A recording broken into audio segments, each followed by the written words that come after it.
It was close to midnight when I heard the knock. Slow, hesitant, almost like the person on the other side wasn't sure if they should be there at all. My heart jumped, because no one ever came to my place this late. I opened the door, and there he was, my best friend's brother, standing under the dim porch light, looking like he had the whole world weighing on his shoulders. His eyes met mine, tired but burning with something I couldn't name. And in that instant, I knew this night wasn't going to be ordinary. It was close to midnight when the sound of knocking pulled me out of my half-asleep state. At first, I thought I had imagined it. The room was dark, the street outside quiet, the kind of silence that almost feels alive. Then the knock came again, slower this time, like the person behind it was second-guessing their choice to be there. My stomach tightened with unease and curiosity as I pulled myself up, moving across the small apartment to the door. I opened it, and my breath caught the moment I saw him standing there, my best friend's brother. He wasn't supposed to be here, not at this hour, not with that look on his face. The porch light threw shadows across his tired eyes, but nothing could hide the weight he was carrying. He looked like a man who had been running from something, but no matter how far he went, it had managed to catch up with him. He offered a weak smile, though it didn't reach his eyes, and for a moment we just stared at each other. My first thought was to ask if everything was all right, but the way his shoulders slumped forward, the way he clutched his hands together as if holding himself from falling apart, told me the answer already. He whispered my name in a voice rougher than usual, as though he had been holding back emotions all evening. "Can I come in?" he asked. My lips parted, but no words came out right away. I wasn't expecting him, I didn't know why he had chosen my door, but I stepped aside anyway. Something inside me, instinct, maybe, told me to let him in, and so I did. He walked past me, slowly, almost cautiously, like even being here was breaking some unspoken rule. I shut the door, leaned against it for a second, and let out a breath I didn't know I was holding.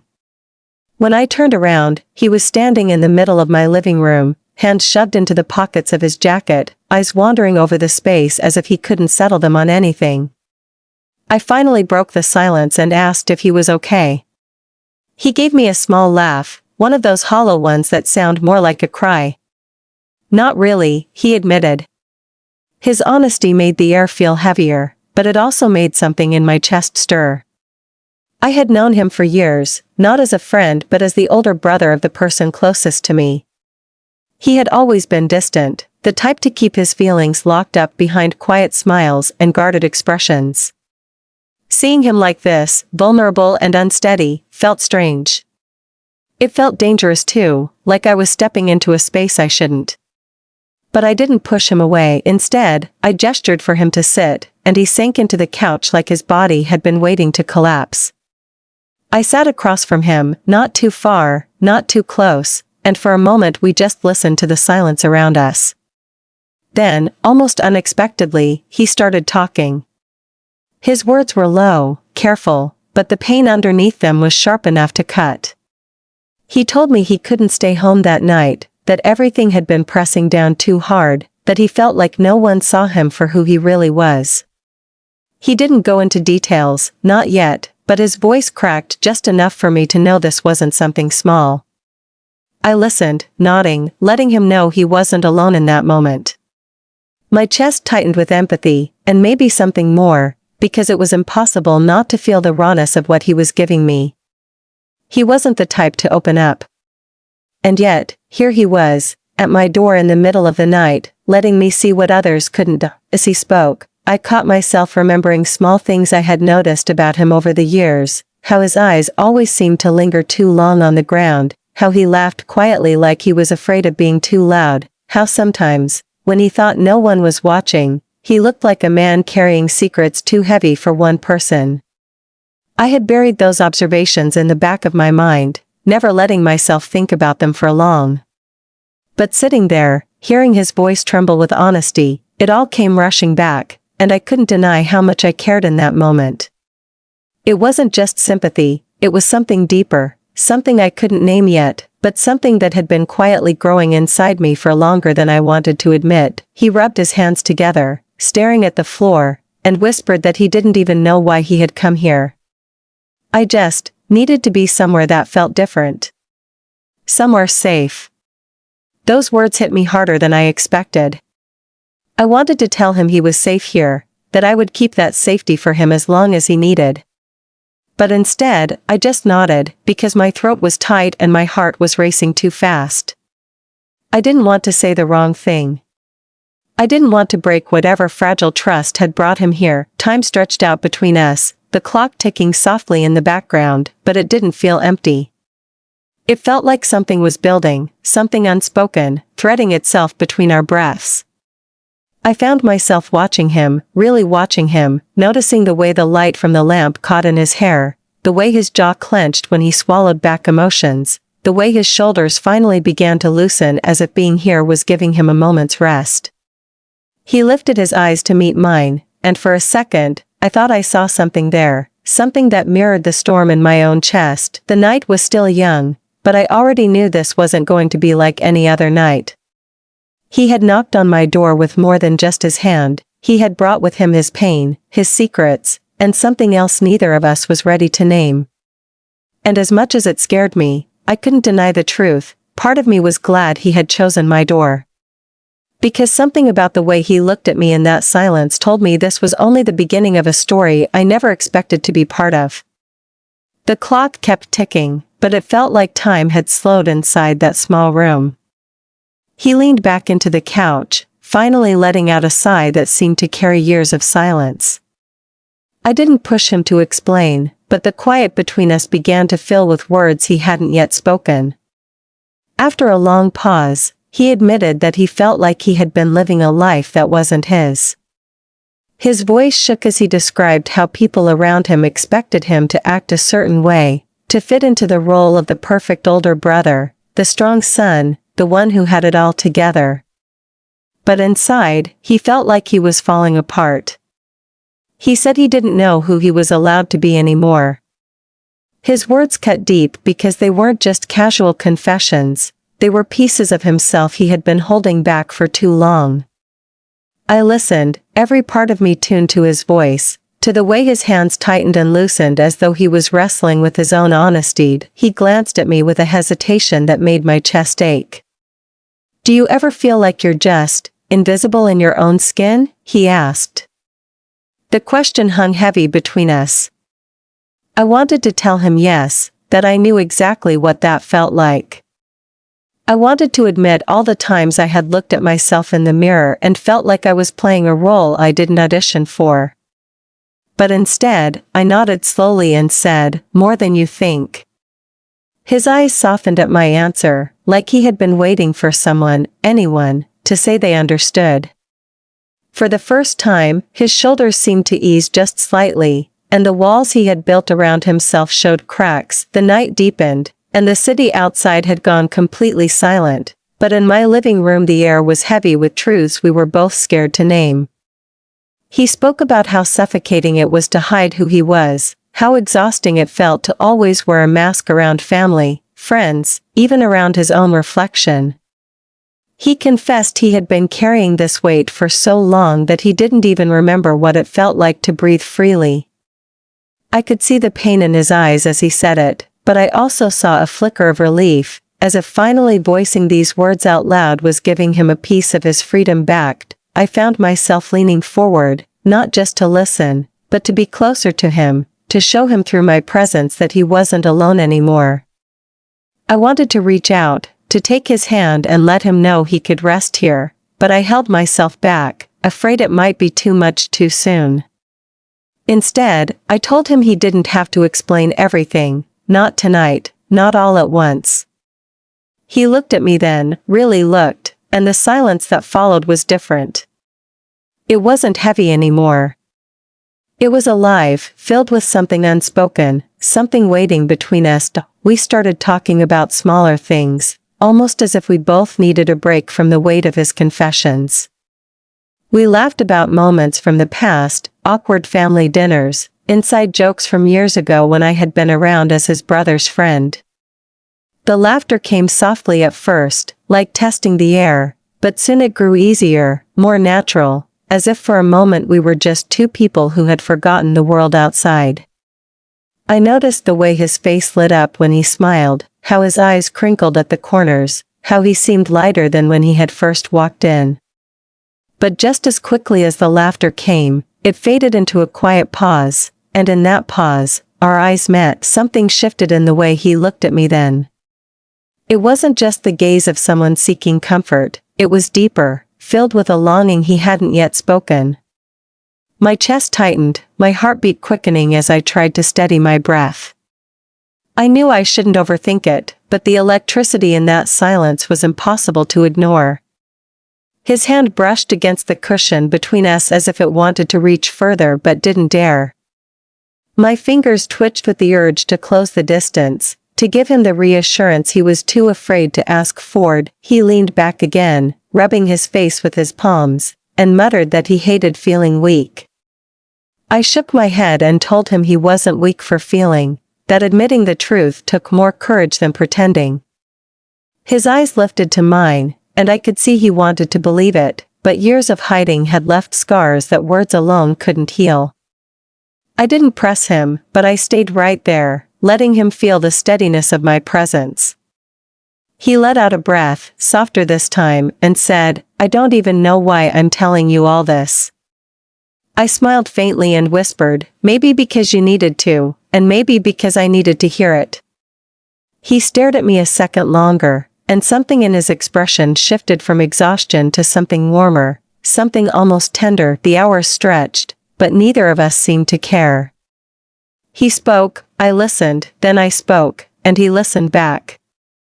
It wasn't just about secrets anymore, it was about connection, the kind that grows in quiet spaces where no one else is watching. With every word, with every glance, I felt the distance between us shrinking, not just physically but in a way that made my chest ache and my heart swell all at once. For the first time, I saw him not as my best friend's brother, not as the guarded man he always appeared to be, but as someone stripped bare of his walls, someone human and aching and beautiful in his vulnerability. And sitting across from him, I realized I was no longer just listening to his story. Somehow, I was becoming part of it. The night had grown so still that even the hum of the refrigerator felt louder than our voices. He had stopped talking for a while, resting his head back against the couch as though the weight of his words had left him drained. I watched him in that quiet, the soft rise and fall of his chest, the way his hands rested loosely on his knees now instead of clenched tight like before. Something about seeing him like that, unguarded, almost fragile, pulled at me in a way I couldn't fully explain. I knew I should look away, give him privacy in his silence, but my eyes lingered. Every second seemed to stretch longer, thick with a tension neither of us dared to name out loud. My heart was beating faster than it should have, and it wasn't just because of the things he had confessed. It was the way he looked at me sometimes, like his gaze lingered longer than necessary, like he was silently searching for something in me he couldn't find anywhere else. At one point our eyes met, and this time I didn't look away. His stare held mine, steady but questioning, as if he was waiting to see what I would do. The air between us shifted, it wasn't heavy anymore, but charged, alive. My breath grew uneven as I realized how close we were sitting. Just a few feet separated us, but it felt like an invisible current was pulling us nearer.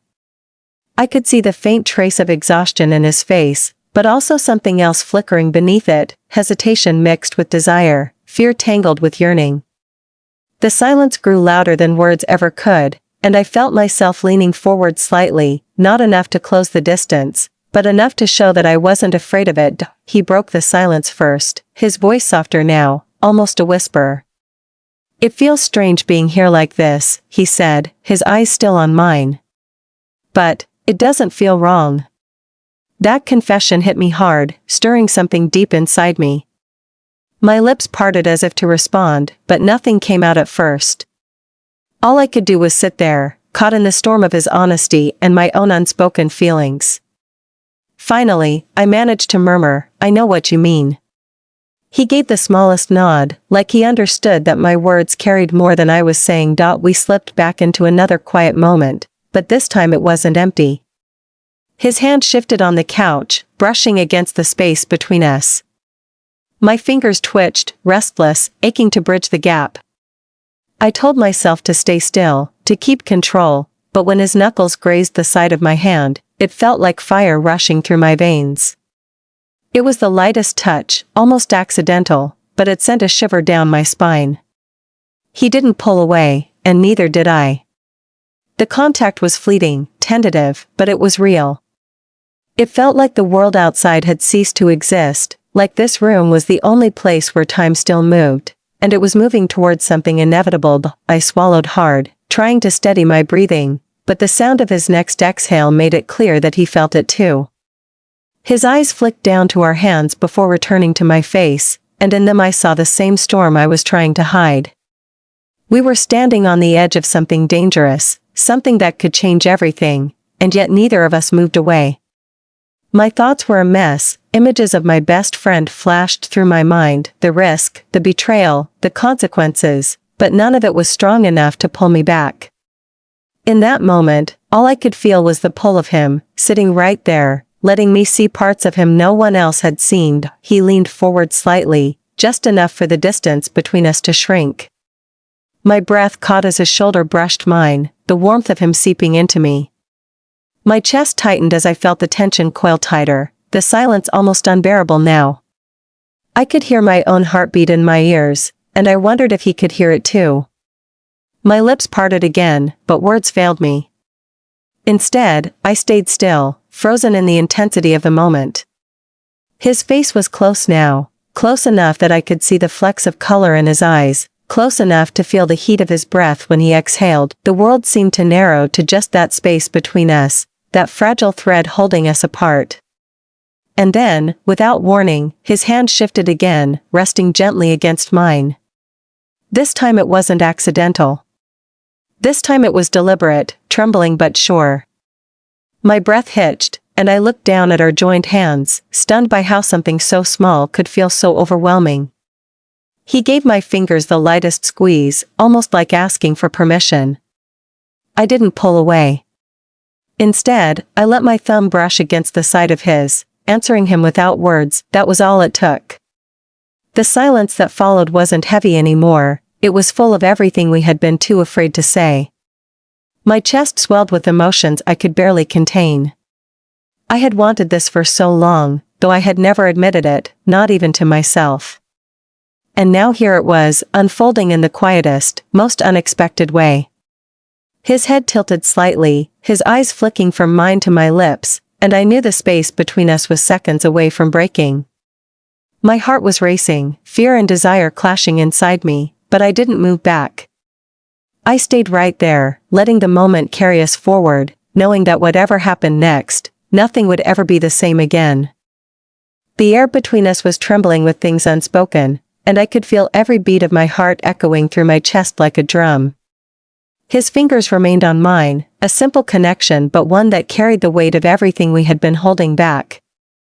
I didn't dare move too quickly, afraid that if I did, the fragile thread tying us together would snap. His breathing grew heavier, uneven, as if he too was caught in the same storm. For a long moment, we sat like that, frozen in a silence that was louder than words, until his hand shifted slightly, his thumb brushing against my skin with the gentlest of touches. That small motion broke something inside me, something I had been holding locked away for years. My throat tightened, but I didn't pull away. Instead, I turned my palm over and allowed my fingers to slip fully into his, the warmth of his grip trembling but certain. He looked at me then, his eyes searching mine with an intensity that stripped me bare. I could see the questions there, questions he didn't know how to ask, questions I didn't know how to answer.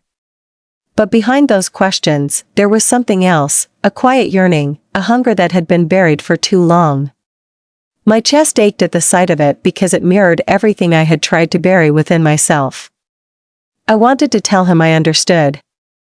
I wanted to say he didn't need to be afraid anymore. But the words refused to come, and so I let my silence speak for me. The space between us closed, not in a rush, not in a blaze of fire, but in slow, deliberate inches, as though the universe itself was guiding us toward the inevitable. When his lips finally brushed mine, it wasn't bold or rushed. It was hesitant, trembling, filled with the weight of years of silence. The kiss was soft, almost questioning, like he was asking me if this was real, if it was allowed. My entire body stilled at the contact, then burned alive all at once. I kissed him back, just as gently, afraid to push too far, yet desperate not to let it slip away. The taste of him was both unfamiliar and deeply known, like something I had been waiting for without realizing it. The kiss lingered for a few heartbeats before he pulled back, his forehead resting against mine, his breath uneven. His eyes flicked open and searched mine, vulnerable and afraid. "I don't know what this means," he whispered, voice raw. I swallowed hard, my chest aching with the truth I could no longer hide. "Maybe it doesn't have to mean anything right now," I murmured. "Maybe it just has to be honest." He closed his eyes at my words, as though they gave him a relief he hadn't expected. When he kissed me again, it was deeper, less hesitant, though still careful. His hands trembled as they cupped the side of my face, and my own hands instinctively rose to hold his arms, grounding him, grounding myself. The second kiss carried everything the first could not: longing, fear, release, and something dangerously close to hope. It wasn't just about desire. It was about recognition, about seeing each other for who we truly were without the masks, without the walls. Every second felt like we were tearing down years of silence and finally stepping into the light together. When we finally broke apart, the room was filled with the sound of our breathing, heavy and uneven. He leaned back, covering his face with his hands, his voice muffled but trembling. "This isn't supposed to happen," he said. "Not with you, not like this." His words pierced me, but his tone carried more confusion than rejection. I moved closer, lowering my voice so it came out steady but soft. "I know," I said. "But it did. And you don't have to run from it." His hands dropped slowly, and his eyes met mine again. There was fear there, yes, but also relief, like part of him had been waiting for this moment even longer than I had. We didn't rush into anything else. Instead, we talked again, our voices low, our hands still entwined like we were both afraid to let go. He spoke about the years of pretending, about the fear of being found out, about how exhausting it was to constantly measure every word, every gesture, in case it revealed too much. His voice cracked more than once, and I felt my own eyes sting as I listened.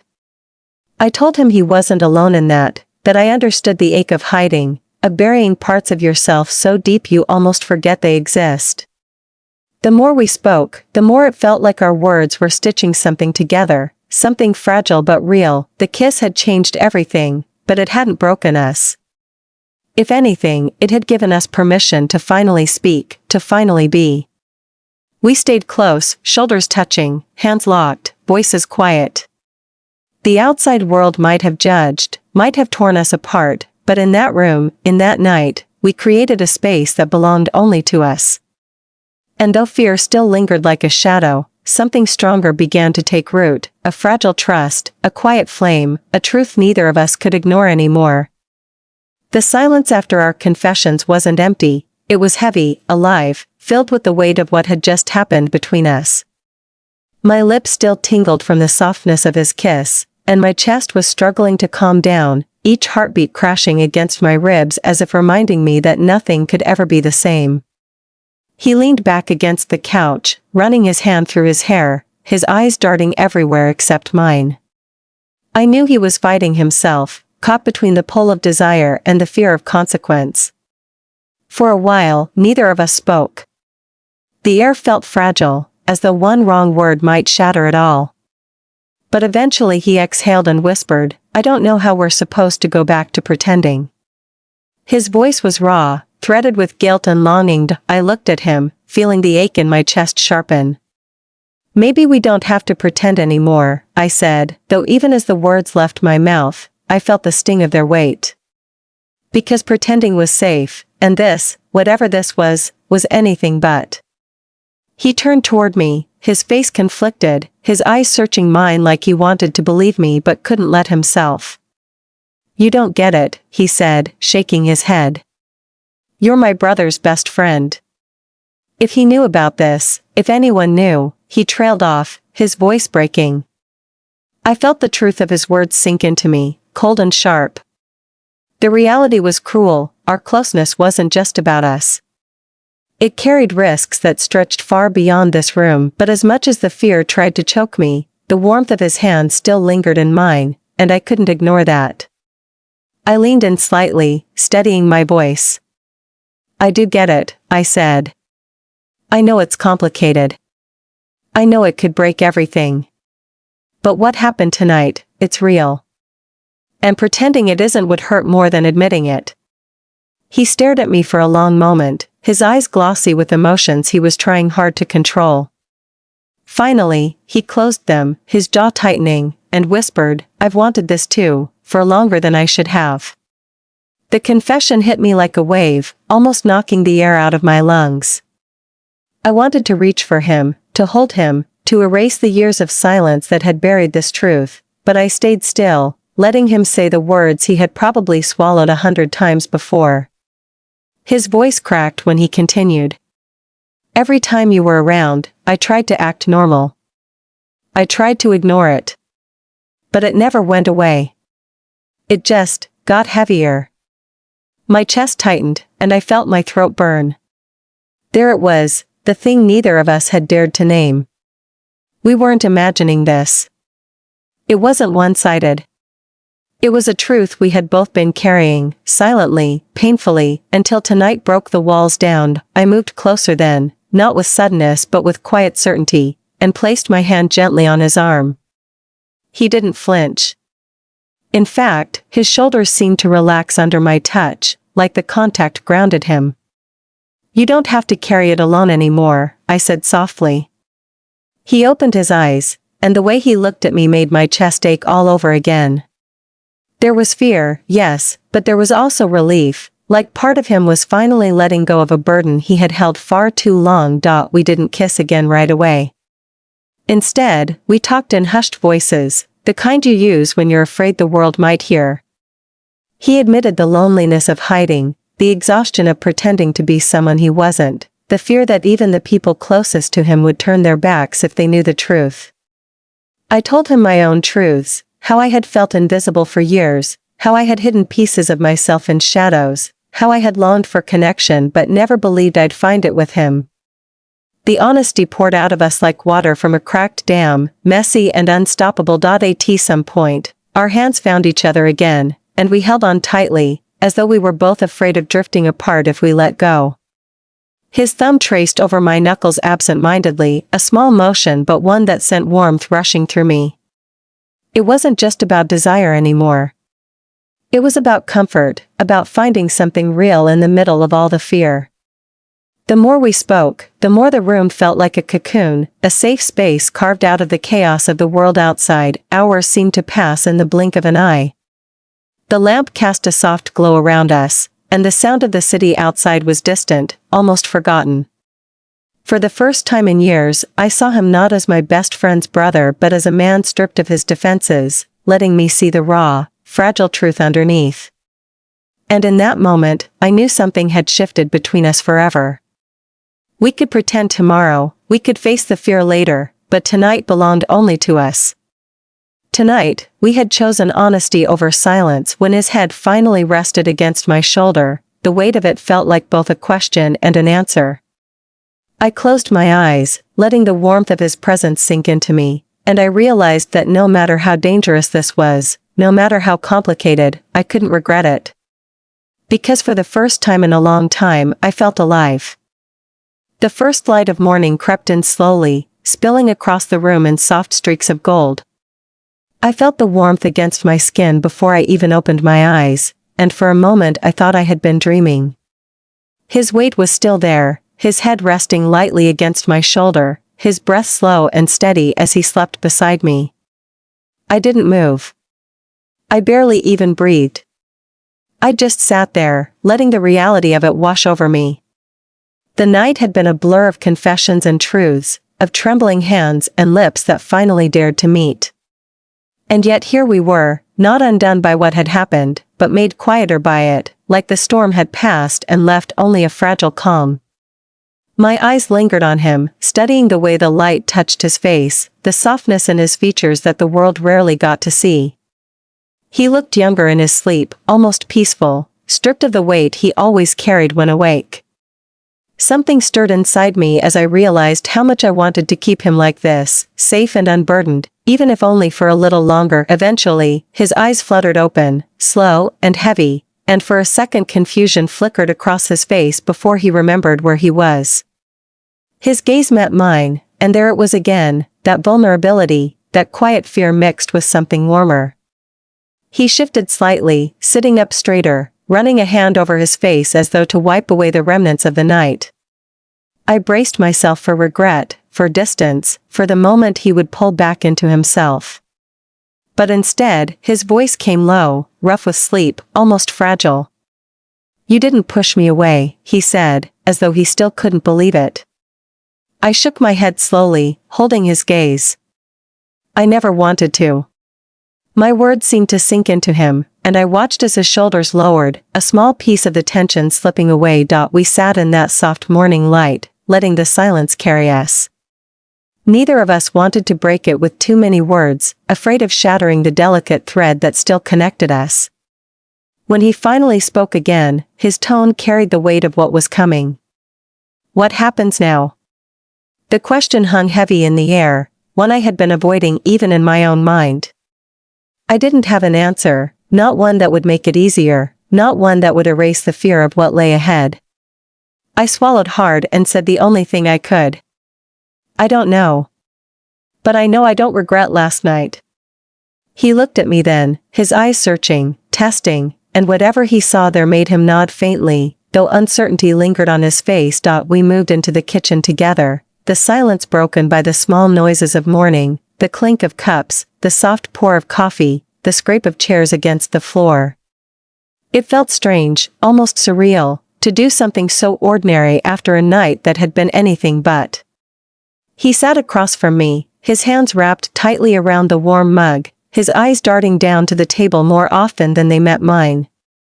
The world outside had begun to stir, but in that small kitchen, time still felt slowed, suspended between what had been and what was about to come. I watched him, the way his fingers tapped nervously against the ceramic, the way his lips pressed together as if holding back words he couldn't yet speak. At one point, he finally lifted his gaze, and the heaviness in his eyes made my heart ache. "I don't know how to face him," he said quietly, meaning his brother, my best friend. "I don't know how to face anyone." I reached across the table without thinking, my hand brushing his. His skin was warm, his touch hesitant but steady as he let me hold on. "You don't have to figure it all out right now," I said softly. "Just, one step at a time. We'll figure it out." The word "we" seemed to catch his attention, and I could see the way his expression shifted, a faint glimmer of relief flickering through the fear. It was a small comfort, but it was enough for the moment. We lingered like that, sharing quiet words, small touches, letting the morning settle around us. The sunlight grew brighter, spilling fully into the room, a reminder that the night of safety and shadows was over. The day ahead would demand answers, demand choices we weren't ready to make. But for now, with the warmth of his hand still in mine, I allowed myself to believe that maybe, just maybe, we had found something worth holding on to, no matter how complicated it would become. The morning had changed us. The world outside might not understand, but inside that room, the truth had already taken root, fragile but real. The day did not wait for us to be ready. By afternoon, the weight of what had happened between us the night before began to press harder, no longer softened by the darkness or hidden by the stillness of early morning. He had left my apartment quietly, almost reluctantly, and though there was no promise made, there was a look in his eyes that told me he carried the same storm I did.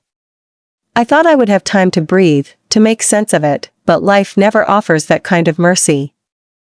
It was only a few hours later when I found myself sitting in my best friend's living room, the place I had been countless times before, yet this time every second felt like walking through a field of hidden glass. His brother was there too, across the room, acting with a calmness that didn't fool me.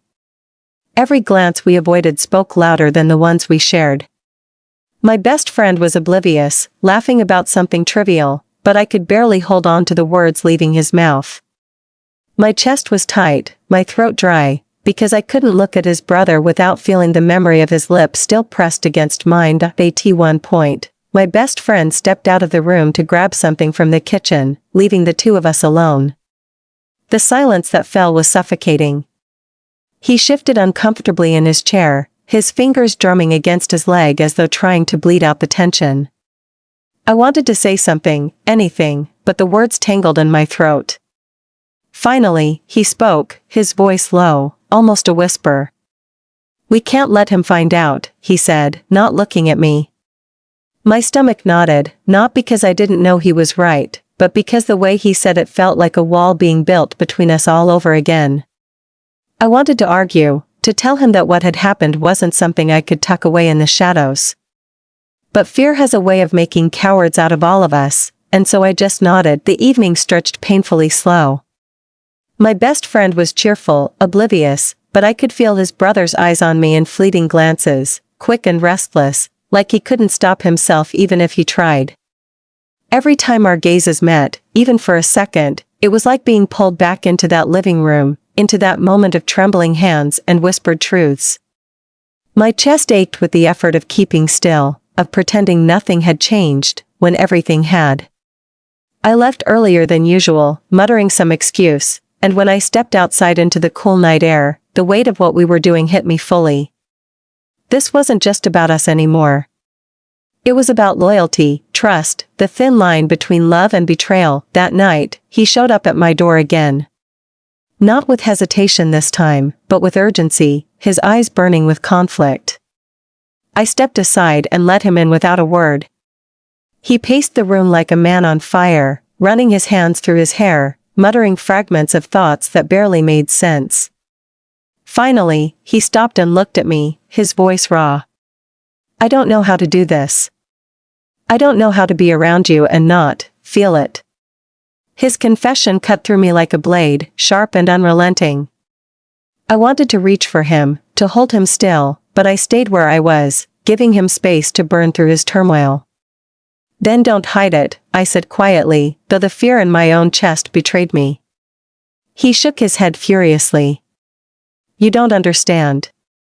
If he finds out, if my family knows, it'll destroy everything. I can't be the reason his world falls apart."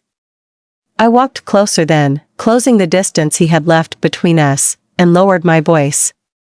"And what about us? Are we supposed to pretend last night never happened? Are we supposed to keep lying to ourselves?" He stared at me, his jaw tight, his eyes glassy with emotions he couldn't contain. "I don't know how to choose between the life I've always had and the life I want," he admitted, his voice breaking. His words lingered in the air like a wound, exposing the heart of the battle we were both trapped in. We argued, softly but with intensity, not against each other but against the walls closing in on us. Every point he made was shadowed by fear, every plea I gave was sharpened by the need for truth. And yet, even in the middle of that storm, we gravitated closer. His hands trembled when he finally reached for me, clutching my shirt as if holding on to something solid.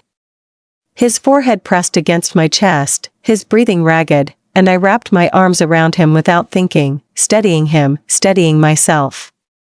In that embrace, all the fear and conflict melted for a brief moment, leaving only the raw truth of what we both already knew. We didn't have answers. We didn't have a plan. All we had was the certainty that what bound us couldn't be undone, no matter how much we tried to resist. And as I held him in that quiet, with the shadows of the room wrapping around us, I realized that the real test wasn't whether we could admit our feelings, it was whether we had the courage to face the world outside once it demanded the truth. The breaking point came sooner than either of us expected. Secrets have a way of leaking through cracks, no matter how hard you try to seal them. For days we walked on thin ice, pretending in front of my best friend, sharing stolen moments when no one was looking, carrying the fire of what we felt in silence. But silence is fragile, and on a quiet evening, it finally shattered. We were in my apartment again, the weight of our closeness pulling us together, our words soft but heavy. He had been telling me about his fear of being found out, about the burden of living two lives, when the knock came, sharp, sudden, and merciless. My heart sank the moment I opened the door. It was my best friend.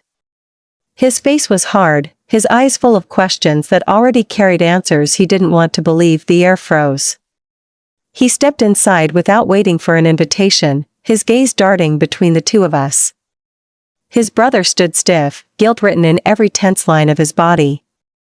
I tried to speak, to calm the storm before it erupted, but my best friend's voice cut through, trembling with betrayal. "Tell me this isn't what it looks like." His words landed like stones, heavy and final. My mouth opened, but nothing came. His brother tried, stammering, "It's not," before stopping, because lies couldn't hold anymore. The truth was there, between us, undeniable. The silence that followed was worse than shouting. Finally, my best friend shook his head, his voice cracking. "You were supposed to be my friend. And you," he turned to his brother, his face breaking, "you were supposed to trust me. How could you hide this from me?" Every word tore at me, because he was right. I had betrayed his trust, even if love had pushed me there. His brother stepped forward, his voice desperate. "I didn't mean to hurt you. I couldn't tell you. I was scared. I didn't even know how to face myself, let alone you." But the plea fell heavy in the room, too little, too late. What followed was an argument that left all three of us raw. My best friend accused, shouted, and demanded answers. I tried to explain, to make him see this wasn't about betrayal but about love, about something that grew in places none of us expected. His brother stood between us, torn apart by loyalty to family and the truth of his heart. At one point, my best friend turned away, tears in his eyes. "Do you know how hard it is to feel like I don't even know the people closest to me?" His words landed deep, leaving us both speechless. The night stretched long, each minute cutting deeper. There was no easy resolution, no sudden forgiveness. My best friend left eventually, slamming the door behind him, leaving behind a silence that screamed. His brother collapsed onto the couch, burying his face in his hands. I sat beside him, reaching for him, though my own chest ached with guilt. "We broke something that mattered," he whispered, his voice shattered. "What if he never forgives us?" I held him tighter, feeling the weight of his words sink into me. In the days that followed, the distance between me and my best friend was like a wound that wouldn't close. He didn't answer my calls, didn't open the door when I went to see him. The loss stung deeply, but in that silence, something else grew. His brother and I no longer lived in hiding. It was messy, complicated, and full of fear, but it was also real. We walked together, side by side, through whispers, through judgment, through our own doubts. And though the shadow of betrayal loomed, love gave us the strength to keep walking. Weeks later, the confrontation came again, but this time softer. My best friend finally sat with us, his anger dimmed into exhaustion. He didn't forgive us that day, not fully, but he listened. He asked hard questions, and we gave honest answers. The road ahead was uncertain, fragile, but for the first time, there was no hiding. There was pain, yes, but also the beginning of something new, a chance to rebuild, even if it would never be the same. And through it all, I realized that love had forced us to risk everything: friendship, trust, and the comfort of safety. It had torn us open, left us vulnerable, and demanded truth. It wasn't the story I thought I'd be living, but it was ours. And as I looked at him, my best friend's brother, standing beside me with fear still in his eyes but love stronger than the fear, I knew that whatever came next, we had already chosen each other. That choice was the hardest and truest thing we had ever done.